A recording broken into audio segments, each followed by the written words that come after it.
ഇന്ന് പൈസ ഉണ്ടാക്കാൻ ഓടിക്കൊണ്ടിരിക്കുക മനുഷ്യരെ. ആർത്തി പിടിച്ച് പണത്തിന്റെ പിന്നാലെ പരക്കം പായ. ആരെ കൊന്നിട്ടാണെങ്കിലും മുതലുണ്ടാക്കാൻ. ഓരോരുത്തരും പറയും എന്താ പണി? ഒന്നുമില്ല, പടച്ചോന്റെ ദുനിയാവില് അള്ളാന്റെ മണ്ണ് വെട്ടിത്തിരിച്ചിട്ട് വിൽപ്പന നടത്തല്. എല്ലാ റിയൽ എസ്റ്റേറ്റുകാരും കൊള്ളക്കാരും കൊള്ളെടുക്കുന്നവരെന്ന് ഞാൻ പറയുന്നില്ല, അങ്ങനെ എന്റെ വാക്കിനെ ദുർവ്യാഖ്യാനിക്കുകയും ചെയ്യരുത്. പക്ഷേ പിടിച്ചു വെച്ച് ഊഹക്കച്ചവടം നടത്തി ആവശ്യക്കാരനെ ബുദ്ധിമുട്ടിച്ച് അവസാനം അവന് ആവശ്യം വരുമ്പോ ഉള്ള വാങ്ങിയതിനേക്കാളിലും യാതൊരു മുടക്കുമുതലും ചെയ്യാതെ 4ഉം 5ഉം 0 കൂടുതൽ ചേർത്ത് 10 വാങ്ങിയത് 10 കോടിക്ക് വിട്ട് വാപ്പാനെ ഇമ്മാനെ ഹജ്ജിനും ഉംറക്കും കൊണ്ടുപോയാൽ ആ സമ്പാദിച്ച സമ്പത്തുകൾ പടച്ചോനങ്ങ് കബൂലാക്കി കളയും എന്ന് പഠിപ്പിച്ച മതമല്ല ഇസ്ലാം. നാളെ പരലോകത്ത് റബ്ബിന്റെ കോടതിയിൽ കാലിന്റെ ഒരടി മുൻപോട്ട് വെക്കണമെങ്കിൽ റബ്ബിന്റെ കോടതിയിൽ ഹശർ എന്ന മൈതാനിയിൽ സൂര്യന് താഴെ ഒരടി കാല് മുൻപോട്ട് അനക്കാൻ നിങ്ങൾക്ക് പറ്റണമെങ്കിൽ അള്ളാഹുവിന്റെ ചോദ്യത്തിന് നിങ്ങൾ ഉത്തരം പറയേണ്ടി വരും. ഏതാ ചോദ്യങ്ങളിൽ ഒന്ന്? നീ എവിടെ നിന്ന് സമ്പാദിച്ചു? ആരെ പറ്റിച്ചു? ഏടുന്ന് കൊള്ളലാപെടുത്തു? നിന്റെ നാവിന്റെ വഴക്കം കൊണ്ടും നാവിന്റെ ശ്രദ്ധത കൊണ്ടും മറ്റുള്ളവരെ കള്ളത്തരം പറഞ്ഞു കുപ്പിയിലാക്കിയിട്ടും നീ സമ്പാദിച്ച സമ്പത്തുകളെ കൊണ്ട് നിന്റെ മക്കളെയും കുടുംബത്തെയും രാജകീയ ജീവിതം നീ നയിപ്പിച്ചിട്ടുണ്ടെങ്കിലും ശരി, നാളെ പടച്ച റബ്ബിന്റെ കോടതിയിൽ അതേ മക്കൾ നിന്റെ മുഖത്ത് നോക്കി പറയും, നാഥാ, എനിക്ക് നീ തന്ന പരീക്ഷണങ്ങളിൽ ഏറ്റവും വലിയ പരീക്ഷണം എന്റെ ഹറാമായത്, എന്റെ ഭക്ഷണത്തിൽ ഹറാമ് തന്ന, എന്നെ ഹറാമ് തീറ്റിക്കാൻ പ്രേരിപ്പിച്ച എന്റെ വാപ്പയായിരുന്നു റബ്ബേ. ഈ വാപ്പാനോട് ജീവിതത്തിൽ ഒരിക്കൽ പോലും അല്ലയോ ഭർത്താവേ, എനിക്കും മക്കൾക്കും തിന്നാൻ തരുന്നതിൽ ഹറാമായത് കൊണ്ടുവരരുതേ എന്നൊരു താക്കീത് പോലും കൊടുക്കാത്ത എന്റെ ഉമ്മയും എന്റെ വാപ്പയും എന്റെ ശത്രുക്കളാണ് റബ്ബേ എന്ന് മക്കൾ പറയുന്ന രംഗം ഒന്നാലോചിച്ചു നോക്കി. പറയും അള്ളാഹു പറഞ്ഞൊരു വാക്കാണത്, ഇന്നമാ അംവാലുക്കും ഔലാദുക്കും ഫിത്ന. ആൾക്കാരെ വിചാരം മക്കള് ഫിത്നയാവുക ദുനിയാവിലാണ്. അല്ല, ദുനിയാവില് മാത്രല്ല മക്കള് ഫിത്നയാവുക, മക്കള് ഫിത്നയാവുക പരലോകത്തും കൂടിയാ.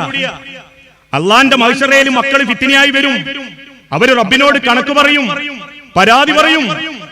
സമ്പാദിച്ച സമ്പത്തുകളെ കൊണ്ട് മക്കളെ ഹറാമ് തീറ്റിച്ചതിന്റെ പേരിൽ, അള്ളാന്റെ ദീൻ അറിയിച്ചു കൊടുക്കാത്തതിന്റെ പേരിൽ ഇന്ന് മുതലുണ്ടാക്കാനുള്ള ഓട്ടത്തിന്റെ ഇടയിലാ പലരും. പടച്ചോൻ തരുന്ന ആദ്യത്തെ ശിക്ഷ എന്താണെന്നറിയാവോ? ആർത്തിക്കാർക്ക്, ആർത്തി പിടിച്ച മനുഷ്യർക്ക് റബ്ബ് ദുനിയാവ് കൊടുക്കുന്ന ഒന്നാമത്തെ ശിക്ഷ എന്താണെന്നറിയോ? സ്വന്തം മുതലിൽ എത്ര ഹക്കും ബാത്തിലും ഉണ്ട് എന്നുള്ള അളവ് നഷ്ടപ്പെടും. സ്വന്തം മുതലിൽ എത്ര ഹക്കും ബാത്തിലുണ്ട് എന്നുള്ള അളവ് നഷ്ടപ്പെടും. ആ അളവ് അവന് ചിന്തിക്കാൻ പോലും പറ്റാതായി വരും. ഒന്ന് ചിന്തിച്ചു നോക്കൂ, നമ്മളെ മുതലിൽ എത്ര ആൾക്കാരെ വേദനിപ്പിച്ചിട്ടും സങ്കടപ്പെടുത്തിയിട്ടും ഉണ്ടാക്കിയിട്ടുണ്ട്. എന്തൊക്കെ കള്ളത്തരങ്ങളാ, ഏതൊക്കെ നിലക്ക. മതം പോലും ഇന്ന് വാണിജ്യ. ജീവിതത്തിൽ ഇന്നേ വരെ ഒരു MBA എടുക്കാത്ത ഞാൻ, ജീവിതത്തിൽ ഇന്നേ വരെ ഒരു ഏതെങ്കിലും തരത്തിലുള്ള ഒരു കച്ചവടത്തിനോ ബിസിനസ് പരമായ ഒരു മീറ്റിംഗിനോ പങ്കെടുക്കാത്ത ഞാൻ, നാളെ കുനിയിൽ ഖുതുബ ഏറ്റെടുത്ത് 6 മാസത്തിന്റെ ഉള്ളിൽ കുനിയിലെ പൈസക്കാരെ ചെന്ന് കണ്ടിട്ട് ഞാൻ പറയാ, നമുക്ക് നല്ലൊരു ബിസിനസ് ഉണ്ട്. വിദേശത്തിൽ നിന്നും പോത്തുകളെ വരുത്തി നാട്ടിൽ വളർത്തി പാലെടുത്ത് വിറ്റാൽ ഇരട്ടിക്കൂലി, അതിന്റെ ചാണകം വിറ്റാൽ വേറെ കൂലി, മാസമായി അതിനെ വിറ്റിട്ട് അല്ലെങ്കിൽ ആണെങ്കിൽ വിറ്റിട്ട് അതിന്റെ മാംസത്തിന്റെ കൂലി, നിങ്ങൾക്ക് ഇത്ര ഞങ്ങൾ മാസം തരും. ഞാനൊരു പോത്തിനെ പോറ്റിക്കോ ജീവിതത്തിൽ? ഇല്ല. ഒരു കറന്നിട്ടുണ്ടോ? ഇല്ല. അവസാനം നാട്ടുകാരെ 10, 15, 20 ലക്ഷം വാങ്ങി ഞാൻ അങ്ങ് തടിച്ചു കൊഴുക്കും. അതിൽ നിന്ന് വാങ്ങിയതിന് തിരിച്ച് 4, 5 മാസം കൊടുക്കും. പിന്നീട് ഇത് പൊട്ടിക്കലും നശിപ്പിക്കലും നിന്റെ തന്നെ കാരണമായി മാറും. കാരണം എന്താ? ഇതെനിക്ക് മുന്നോട്ടുകൊണ്ടുപോകാൻ പറ്റൂല. അവസാനം പൊട്ടിച്ചോ ഞാൻ തന്നെ, കിട്ടിയം കൊണ്ട് ഞാൻ മുങ്ങി. കൊടുത്ത ആൾക്കാർ നാട്ടിലെ മൗലവിമാരോട് പറഞ്ഞു, പോയി പോയി. എന്തേ കൊടുക്കുമ്പോ നിങ്ങൾക്ക് ഈ മൗലവിമാര് നാട്ടിലില്ല? ഇനോ കൊടുക്കുമ്പോ നിങ്ങൾക്ക് ചോദിക്കാൻ തോന്നിയില്ലേ? അതെന്തേ ചോദിച്ചിട്ടെങ്ങാനും മൊയ്ലിയാർ അത് ഹറാമാന്ന് പറഞ്ഞാൽ അതിലൊരു ഹക്കും ബാത്തിലും ഇല്ല എന്ന് പറഞ്ഞാൽ നമുക്ക് കിട്ടുന്നത് മുടങ്ങും. അതുകൊണ്ട് കൊടുക്കുമ്പോ മൊയ്ലിയാമാരോട് ചോദ്യമൊന്നുമില്ല. പോയാ പിന്നെ നാട്ടിലെ സർവ്വ മൊയ്ലിയാർക്കും കുറ്റ, എല്ലാ പ്രാസംഗികന്മാർക്കും കുറ്റ. മണി ചെയിനുകൾ അങ്ങനെയല്ലേ വന്ന്, നെറ്റ് മാർക്കറ്റിങ്ങുകൾ വന്നില്ലേ? എത്ര മ്യൂച്വൽ ഫണ്ടുകൾ, അതേ രീതിയിലുള്ള മൾട്ടി ലെവൽ മാർക്കറ്റിങ്ങുകൾ. ഓരോരുത്തരും പറയും ഇത് ഹലാല. ആര് പറഞ്ഞു? സൗദി അറേബ്യയിലുള്ള ഏതോ മൂലയിൽ കിടക്കുന്ന ആടിനെ മേക്കുന്ന ഏതോ ഒരു ചങ്ങായി ആൾക്കാർക്ക് വിശ്വാസ. കോഴിക്കോട് ഒരു സാധു പെണ്ണ് എന്നുള്ള കോലത്തിൽ ഒരു പെണ്ണ് വന്നു. ആ പെണ്ണും ജനങ്ങളെ കൂട്ടിയിട്ട് പറഞ്ഞു, ബാങ്ക് പലിശയല്ല, ഇതൊരു നിക്ഷേപം മാത്രമാണ്, ഇത് ഞങ്ങൾ ബിസിനസ്സിൽ ഇൻവെസ്റ്റ് ചെയ്യും, ആ ബിസിനസ്സിൽ നിന്ന് ലാഭം കിട്ടുമ്പോൾ നിങ്ങൾക്ക് തരും. പലരോടും ഞാൻ പറഞ്ഞു കൊടുക്കല്ലേ, ഒരു ഖുതുബ പോലും പറഞ്ഞു കൊടുക്കല്ലേ. കാരണം അതെന്ത് ബിസിനസ്സാണ് നിങ്ങൾക്ക് അറിയൂല. അവർ ചെയ്യുന്നത് മൾട്ടി ലെവൽ ബിസിനസ് ആണെങ്കിൽ അവർ നിക്ഷേപിക്കുന്നത് ലോട്ടറിയിലായിരിക്കും, അവർ നിക്ഷേപിക്കുന്നത് സ്വർണ്ണക്കടത്തിലായിരിക്കും, അവർ നിക്ഷേപിക്കുന്നത് മറ്റേതെങ്കിലും ലഹരിയിലായിരിക്കും, കഞ്ചാവിലായിരിക്കും. എന്താണ് കച്ചവടം എന്നറിയാത്ത ഊഹത്തിന്റെ പേരിൽ നിങ്ങൾ കച്ചവടം ചെയ്യല്ലേ.